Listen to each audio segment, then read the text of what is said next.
अगर हिम्मत है तो आओ बाहर, मैं तुम्हें इसी हथौड़े से मार डालूंगा। मेरा घर है ये, मैं तुम्हें इस पर कब्जा नहीं करने दूंगा, ध्रुव ने चिल्लाते हुए कहा। ध्रुव ने जिंदगी में पहली बार इस तरह आपा खोया था। आमतौर पर वो हर सिचुएशन में शांत रहता था, पर आज उसे लग रहा था जैसे कि उसकी सहन शक्ति जवाब दे गई थी। तानिया ने जब ध्रुव का ये रूप देखा तो वो सहम गई। उसने ध्रुव का ये रूप पहले कभी नहीं देखा था। तानिया एक कदम भी आगे नहीं बढ़ा पाई, पर ध्रुव ने जैसे ही तानिया को देखा वो थोड़ा शांत हो गया। उसने तानिया को देखते ही हथौड़ा फेंक दिया और दौड़कर उसे गले लगा लिया। तानिया ने भी ध्रुव को अपनी बाहों में कसकर पकड़ लिया। ध्रुव ने कहा, अगर तानिया मेरी वजह से तुम पर कोई आंच आई तो मैं खुद को कभी माफ नहीं कर पाऊंगा। तानिया ध्रुव की पीठ पर हाथ फेरते हुए बोली, मुझे कुछ नहीं होगा और देखना सब ठीक होगा। जब कुछ बहुत बुरा होता है तो कुछ बहुत अच्छा होने का संकेत होता है। तानिया की बात सुनकर ध्रुव को थोड़ी तसल्ली हुई, पर वो तानिया के लिए बहुत परेशान था। उसने तानिया के चेहरे की तरफ देखकर कहा, पता नहीं वो अच्छा कब आएगा। ध्रुव अब थोड़ा शांत था पर निराश भी था। तानिया ने मुस्कुराते हुए उसके गाल को छुआ और बोली, आएगा, बहुत जल्दी आएगा। ये कहते हुए वो हंसी और अंदर के कमरे में जाने लगी। उसे अंदर जाते हुए देख ध्रुव ने कहा, कहां जा रही हो? इस पर तानिया ने ध्रुव की तरफ शरारत भरे अंदाज में देखते हुए कहा, कहां जाऊंगी? जाने वाली तो कहीं नहीं, मैं हमेशा आपके साथ ही रहूंगी। और हाँ, अब तो संजोगनी से भी आपको बचाना है। ये कहकर वो जोर से हंसी और फिर बिखरे आईने के टुकड़ों की तरफ इशारा करते हुए बोली, ये जो आपने अपना गुस्सा यहाँ उतारा है उसे तो साफ कर लूं। ये सुनते ही ध्रुव के होठों पर भी मुस्कान बिखर गई और उसने सोचा, संजोगनी का मेरे दिमाग पर कितना बुरा असर पड़ गया है कि मैं हर वक्त इस दहशत में रहता हूं कि कहीं तानिया के बदले संजोगनी तो नहीं आ गई है। लेकिन नहीं, ये तो मेरी तानिया ही है। अरे, मैं तानिया को मेरी क्यों कह रहा हूं? लेकिन इससे पहले कि ध्रुव कुछ और सोच पाता, तानिया ने कहा, आप मेरा हाथ नहीं बटाएंगे? तब ध्रुव ने मुस्कुराते हुए कहा, चलो मैं भी साफ करता हूं तुम्हारे साथ मिलकर। फिर दोनों ने मिलकर पूरी तीसरी मंजिल के कांच उठाए और फिर तानिया नीचे चली गई।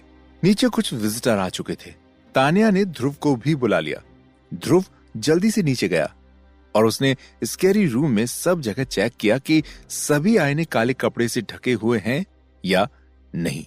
पूरी तरह से तसल्ली करने के बाद वो कंट्रोल रूम में वापस गया। उस दिन कोई ऐसी घटना नहीं हुई जिससे ध्रुव को परेशानी होती, लेकिन विजिट खत्म होने के बाद जैसे ही ध्रुव कंट्रोल रूम से बाहर आया, इंस्पेक्टर उदय पांडे ध्रुव का इंतजार कर रहे थे। वहां आते ही उन्होंने ध्रुव को बधाई दी और कहा, हमने आपका नाम इनाम के लिए भेज दिया है। उम्मीद है कि जल्द ही आपको खूनी को पकड़वाने के लिए 5 लाख का इनाम दिया जाएगा। ध्रुव ने कहा, थैंक्स, आप बैठिए, मैं आपके लिए चाय का इंतजाम करता हूं। इस पर इंस्पेक्टर उदय ने हंसते हुए कहा, थैंक यू मिस्टर रसोगे, फिर कभी। वो तो मैं यहां से गुजर रहा था तो मैंने सोचा आपको ये बता दूं। ये बोलकर इंस्पेक्टर उदय वहां से निकल गए। तभी तानिया दौड़ती हुई आई और खुश होकर बोली, देखिए सर, अब अच्छा समय आ रहा है ना, आपकी मेहनत रंग ला रही है। ध्रुव समझ गया कि तानिया उसका मूड ठीक करने के लिए ये सब कह रही है। ध्रुव के होठों पर मुस्कान आ गई और वो सोचने लगा, तुम्हारी इसी मासूमियत का तो कायल हो गया हूं। एक तरफ इतनी समझदार हो और दूसरी तरफ एकदम मासूम। कितना प्यारा कॉम्बिनेशन है। अब बस तुम मुझे छोड़कर कहीं चली मत जाना, मेरे मम्मी पापा की तरह। ये सोचते हुए ध्रुव तानिया की तरफ प्यार से देखने लगा। तानिया थोड़ी सक पका गई। तभी ध्रुव ने कहा, चाय पिलाओगी? तानिया ने कहा, हाँ, ये अच्छा आइडिया है। तानिया ने चाय बनाई और दोनों लॉन में ही बैठकर चाय पीने लगे। ध्रुव ने चाय का एक सिप लेते हुए कहा, हमें जल्द ही कुछ और सर्विलांस कैमरे लगाने होंगे। जैसे जैसे हमारे स्कैरी हाउस का एरिया बढ़ेगा, रिस्क भी बढ़ेगा। अब तुम तो जानती हो कि यहाँ पर सच में कुछ ऐसी चीजें हैं जो बहुत खतरनाक हैं, तो हमें ज्यादा सावधान रहने की जरूरत है। हर कमरे के कोने में एक सर्विलांस कैमरा तो होना ही चाहिए। तानिया बहुत ध्यान से ध्रुव की बात सुन रही थी। उसने कहा, हाँ, और हमें इस पार्क को भी खूबसूरत बनाना होगा।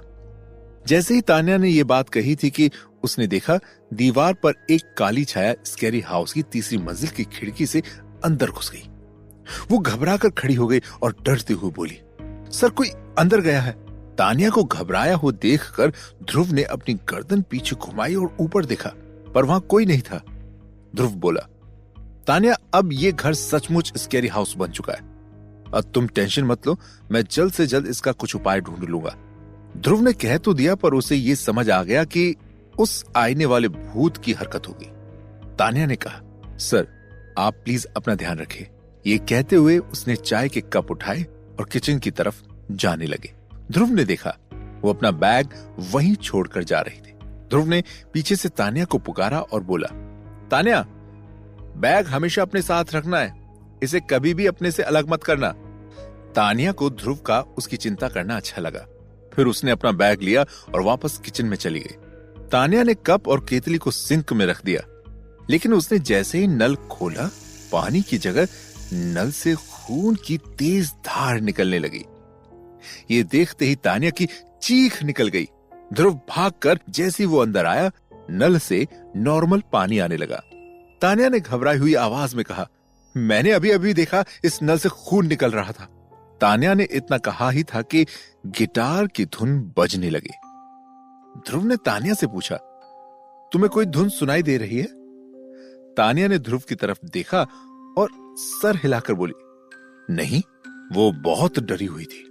ध्रुव समझ गया कि संजोगिनी अपने आने का इशारा सिर्फ उसे देती है और कोई भी ये धुन नहीं सुन सकता, और इसके लिए वो तानिया का इस्तेमाल कर सकती है।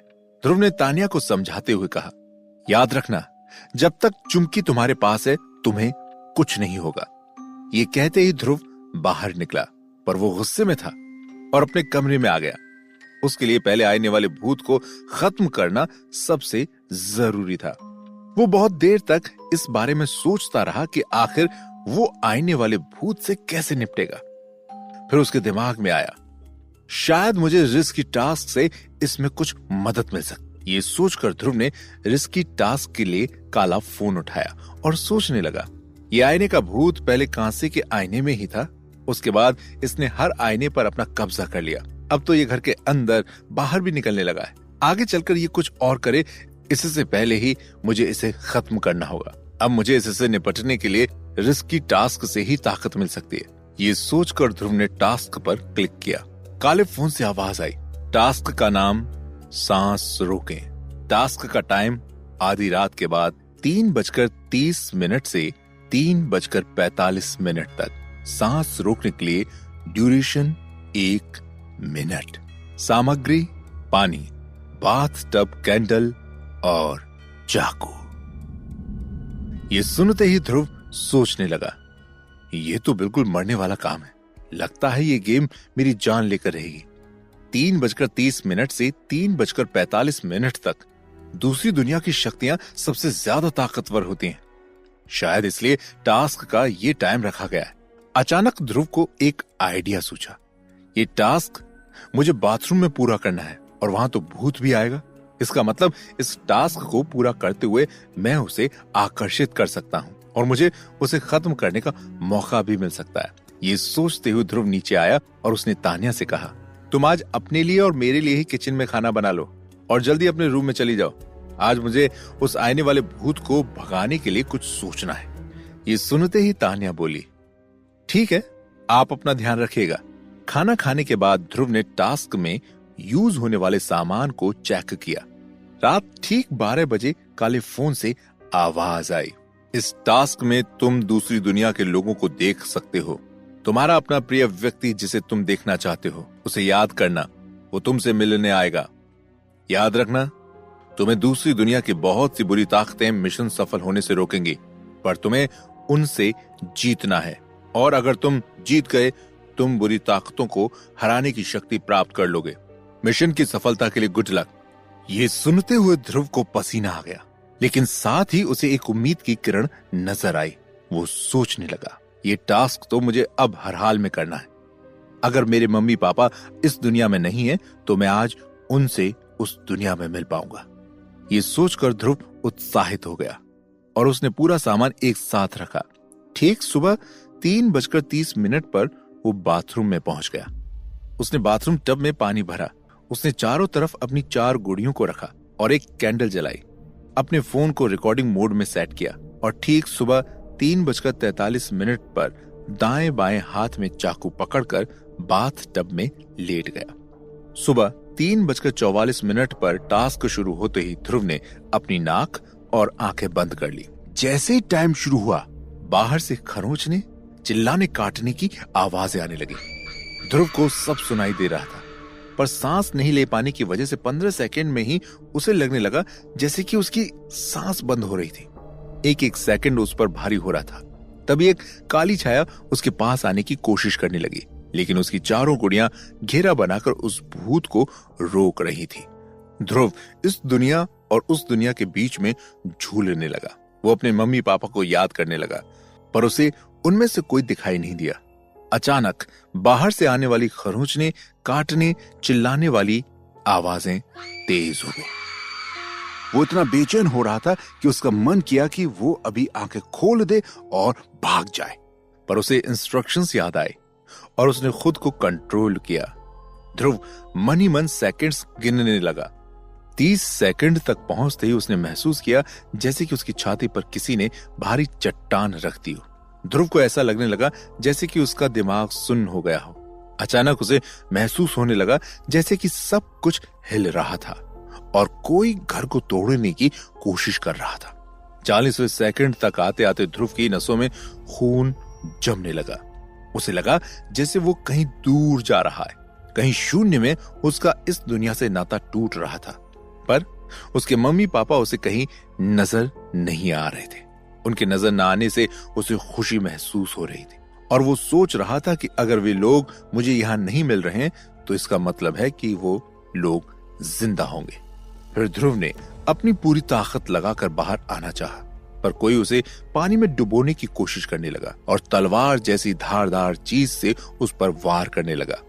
ध्रुव ने बचने के लिए अपने बाएं हाथ में रखे चाकू से कई बार हवा में वार किया और तभी अचानक वो काली छाया कहीं गायब हो गई और ध्रुव ने हल्का महसूस किया। अब ध्रुव ने अपनी आंखें खोली, पर वो अभी भी उठ नहीं पा रहा था। उसने पूरी ताकत लगाई और आखिरकार उसे महसूस हुआ कि वो जिंदा था। ध्रुव ने बाथ टब से बाहर आकर खुद को छू कर देखा और एक लंबी सांस ली। अचानक ध्रुव की नजर बाथ टब में लगे खरोंच के निशान पर पड़ी। उसने सोचा, तो क्या सच में किसी ने मुझ पर वार किया था या मैं कोई सपना देख रहा था? क्या उसका वार खाली गया या मुझे किसी ने बचा लिया? फिर ध्रुव ने चारों गुड़ियों की तरफ देखा। चिंकी नाम की गुड़िया की पीठ पर कटे का निशान था और वो गीली भी हो गई थी। तभी उसे ख्याल आया, इसका मतलब किसी ने मुझ पर वार किया जिसे चिंकी ने रोक लिया। ध्रुव ने चिंकी को अपने हाथ में उठा लिया और उससे बोला, सच में दूसरी दुनिया में भी अच्छाई है, मैं तुम्हारा ये एहसान नहीं भूलूंगा। ये सुनते ही चिंकी की आंखें चमकने लगी। तभी ध्रुव ने सोचा, इस टास्क के दौरान मैंने एक बार भी अपनी मम्मी पापा को नहीं देखा, जबकि टास्क में कहा गया था कि आपका अपना प्रिय जो उस दुनिया में चला गया है उसे याद करने पर वो तुम्हें दिखाई देगा। इसका मतलब मेरे मम्मी पापा जिंदा हैं, लेकिन वो लोग कहां हैं? ये सोचकर ध्रुव खुश भी था और अपने मम्मी पापा की गुमशुदगी के बारे में सोचकर वो परेशान भी हो रहा था। अपने मम्मी पापा के लिए ध्रुव की बेचैनी बढ़ती जा रही थी।